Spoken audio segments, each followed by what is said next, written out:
뜨거운 햇볕이 쨍쨍 내리쬐는 오후. 하나 씨가 친구와 함께 배드민턴을 치고 있어요. 더워. 공 좀 잘 주라고. 이번엔 똑바로 쳐. 야, 더운데 자꾸 그럴래?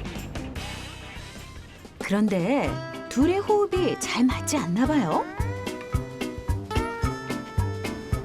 진짜 덥다니까. 똑바로 주라고 했지. 하나 씨, 친구한테 그렇게 화를 내면 어떡해요. 그러다 마음 상하겠어요. 날씨가 너무 더워서 저도 모르게 그만. 아무래도 높은 기온과 습도 때문에 불쾌감이 높아졌나 봐요. 맞아요. 땀도 나고 끈적거리고 작은 일에 쉽게 짜증이 나요. 오늘은 아무래도 쉬는 게 좋을 것 같아요. 오늘처럼 불쾌지수가 80 정도 되는 날은 작은 일이 큰 사고로 이어질 수 있거든요. 불쾌지수 80이요? 그건 대체 어떻게 계산하는 건데요? 글쎄요. 여름철 각종 기상지수는 어떻게 범위를 정하는 걸까요? 배드민턴 그만 치고 기상지수에 대한 궁금증을 풀어볼까요? 네, 알겠어요. 아무리 더워도 임무는 수행해야겠죠? 더워. 여름철 기상지수의 모든 것. 여름철, 매체에서 자주 접하는 각종 기상지수들에 대해 알아보기 위해 기상예보센터로 향했습니다.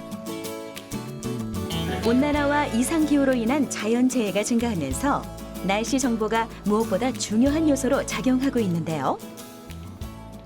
안녕하세요. 날씨가 정말 더워요. 네. 그래서 제가 본의 아니게 오늘 짜증이 많이 나더라고요. 네. 이렇게 날씨가 더우면 더워질수록 짜증이 더 나는 것 같은데 그 이유는 뭔가요? 지금 하나 씨가 짜증을 느끼시는 것처럼 날씨가 많이 더워지면 많이 불쾌해지기 쉽습니다. 이거를 보통 저희가 불쾌지수라고 표현을 하는데요. 날씨가 사람들의 불쾌감에 얼마나 많은 영향을 주는지를 지수로 나타내는 겁니다. 보통 저희가 여름철에는 불쾌지수, 열중증 지수, 식중독 지수와 같은 지수들을 만들어서 이제 사람들한테 제공을 해주고 있는데요. 불쾌지수는 말 그대로 사람이 얼마나 많이 불쾌감을 느끼는지 그거를 이제 기상 조건에 따라서 얼마나 불쾌감을 느끼는 정도를 지수로 만든 지수라고 보시면 되겠습니다. 불쾌지수는 다른 말로 온습도지수라고도 하는데요. 각기 다른 기온과 습도의 조합에 따라 우리가 느끼는 온도를 표현한 것입니다. 불쾌지수 단계에 따른 사람들의 반응이 궁금해요. 단계에 따라서 불쾌를 느끼는 정도가 다 다릅니다. 68에서 75 정도가 되면 전체 사람들이 이렇게 있다고 쳤을 때 한 10% 정도가 불쾌감을 느낄 수가 있고요. 75에서 80 미만의 수치가 나타나게 되면 한 절반 정도의 사람들이 불쾌감을 이제 느끼게 됩니다. 그리고 이제 80이라는 이 지수를 넘어가게 되면 거의 대부분의 사람들이 불쾌감을 느낄 수가 있습니다. 불쾌지수 범위표를 보면 68에서 75 미만일 때 사람들 중 일부가 불쾌감을 느끼기 시작하고요. 75에서 80이 되면 약 50%의 사람들이, 그리고 80 이상이 되면 사람들 모두가 불쾌감을 느낄 수 있다고 하는데요. 이러한 수치는 온습도에 따른 복잡한 계산법에 의해 산출이 됩니다. 먼저 불쾌지수가 높은 75에서 80 미만의 온습도 조건을 찾아볼까요? 습도가 60%일 때 온도는 28도에서 30도의 조건이 되고요.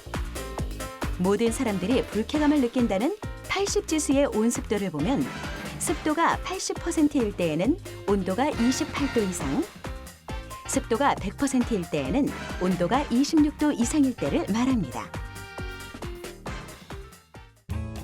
그러나 이 불쾌지수는 기온과 습도만을 고려한 여름철 무더위의 기준으로서 태양 복사나 바람의 조건은 포함되어 있지 않기 때문에 사용에 있어서의 한계점도 고려해야 한다고 하네요.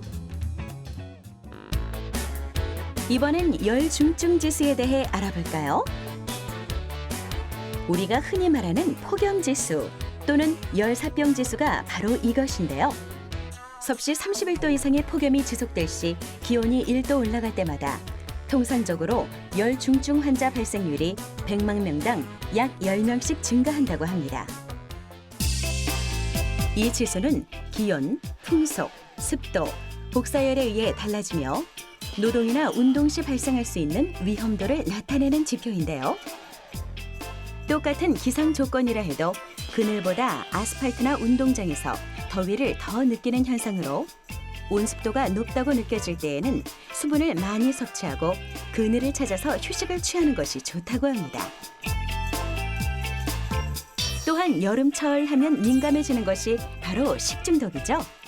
식중독은 식품의 섭취로 인해 인체에 해로운 미생물이나 유독물질에 의해 발생하는 감염성 질환을 말하는데요.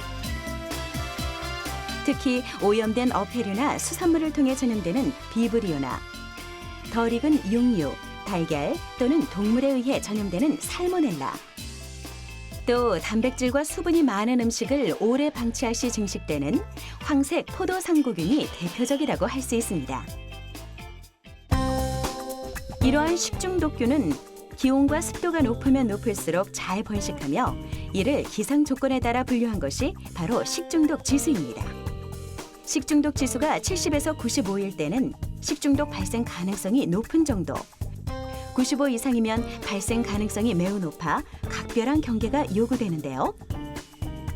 식중독 지수 범위도 앞서 보았던 불쾌지수 산출 방식과 같이 온습도에 따라 결정이 된답니다. 식중독 발생 경고 단계인 70에서 95의 범위를 보면 습도가 약 60%일 때 온도는 34도씨 이상에 해당한다는 것을 알 수 있고요.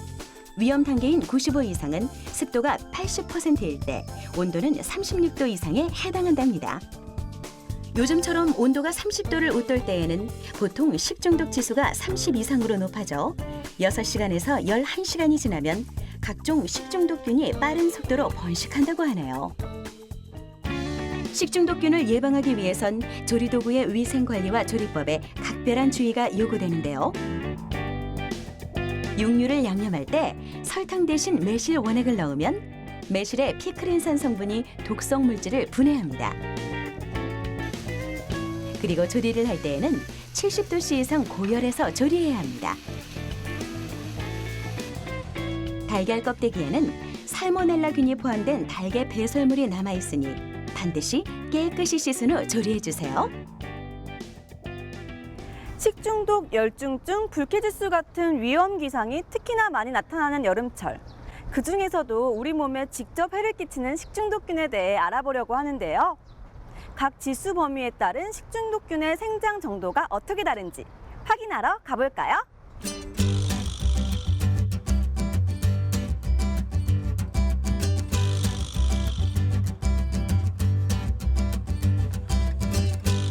온습도에 따른 각종 식중독균의 생장을 확인해 보기 위해 며칠 전 균 배양을 의뢰했습니다. 각각 낮은 온도와 높은 온도의 배양실 안에서 약 24시간 동안 균이 번식하게 했는데요. 와, 여기 있는 게 식중독을 일으키는 균들인가 봐요. 네, 여름철에 식중독을 일으키기 쉬운 5가지 균을 준비했습니다. 샬렛 속 동그란 모양의 굴락이 보이시죠? 같은 균인데도 온도에 따라 생장한 굴락 수가 확실히 다른데요. 이 굴락 1g당 수십만 마리의 세균이 모여 있다고 하네요. 이렇게 보니까 왼쪽과 오른쪽이 확연히 구분이 되는데요. 네, 여름철 상온보다 조금 높은 37도에서 하루 동안 배양하였을 때 균이 이렇게 자란 것을 확인할 수 있습니다. 왼쪽은 37도씨에서 오른쪽은 4도씨에서 배양한 각종 균이랍니다. 하루 동안 4도씨에서 배양된 균이 약 10만 마리라고 했을 때 37도씨에서 배양된 균은 약 50억 마리에 이른다고 하네요. 이 5가지 균들의 종류를 알아볼까요?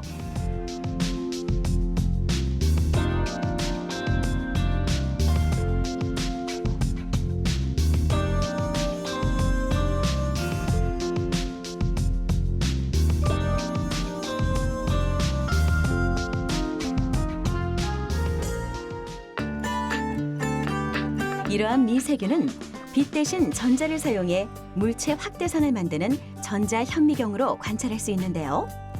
광학현미경으로는 보이지 않는 세포나 박테리아의 모습을 볼 수 있습니다. 오염된 음식을 섭취할 시 전염되는 황색 포도 상구균, 태아의 유산을 초래하는 리스테리아,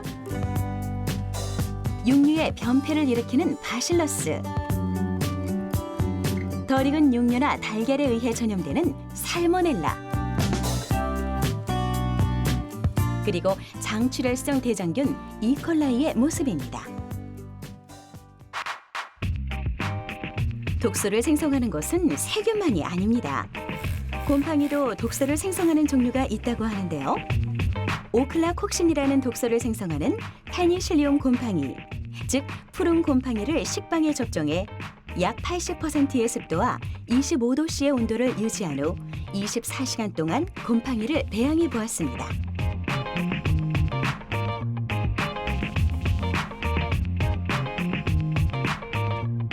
과연 곰팡이가 얼마만큼 생장했을까요?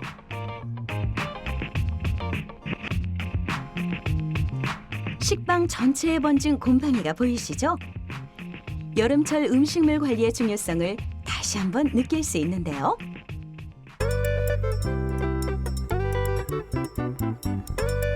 자연계에는 수만 종의 곰팡이가 존재하지만 지금까지 알려진 곰팡이 독소는 약 300여 종. 곡류나 견과류 등의 식품에서 주로 발생하며 이 중에서는 가열에 의해 파괴되지 않는 종류도 있다고 합니다. 보관 온도는 10도씨 전도로 일정하게 유지하고 공기가 머금을 수 있는 습도의 양을 최대 60% 이하로 보관하는 것이 곰팡이의 생육을 막을 수 있는 방법이고요. 또한 될 수 있는 한 곰팡이와 공기와의 접촉을 피하는 것이 좋다고 하네요. 이러한 세균을 보다 정확하게 판별하는 방법으로는 API 진단 키트 실험이 있습니다. 물, 토양, 농식품, 동식물 등에서 추출한 시료를 시험균에 넣고 반응시켜 키트에 접종한 후 시험균의 색깔 변화로 판정하는 것인데요. 시중에 판매되는 생수의 수질 검사나 세균 감염 환자에 대한 항생제 치료에 앞서 세균 감염 여부를 확인할 수 있다고 합니다.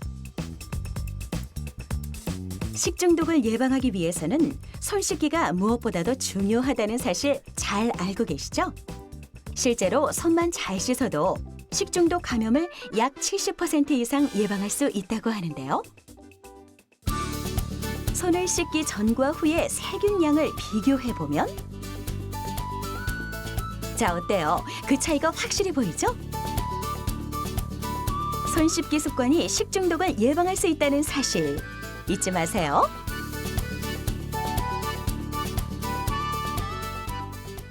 뉴스나 기상 정보에서 발표되는 여름철 기상 지수들. 이제 궁금증이 좀 풀리셨나요? 올여름 기상 요소에 따른 생활 관리와 상대를 배려하는 마음, 그리고 청결한 위생 관리를 통해 건강한 여름 보내세요.